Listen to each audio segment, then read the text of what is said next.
Üç dənə fransız dilində yeni sözümüz gəlir, ifadəmiz gəlir. Birinci sözümüz barbu deməkdir. Barbu böyük saqqala malik olan adama deyirlər. Belə yekə, sıx saqqala barbu deyirlər. Məndə hal-hazırda elə deyil, amma mənim də vaxtım olubdu ki, barbu olmuşam. İkinci ifadəmiz avoir une barbe clairsemée deməkdir. Clairsemée tək-tük saqqalı olan adama deyirlər. Görürsüz, bəzi adamlarda üzünün bir hissəsində saqqal olur, bir hissəsində olmur. Elə bir ki, tək-tük də bu hissədə olur, bu hissədə olmur və s.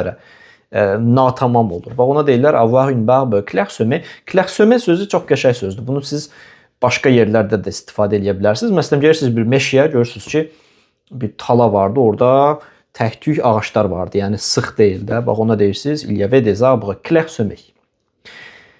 Və üçüncü sözümüzdə imberbe. Imberbe barbunun antonimidir. Imberbe üzündə saqqal çıxmayan adama deyirlər. Imberbe. Yəni üzündə tük olmayan, saqqalı olmayan bir adama deyirlər. Imberbe. Un imberbe, une barbu et avoir une barbe clairsemée. Olduq, sağ olun, hələlik. Attends.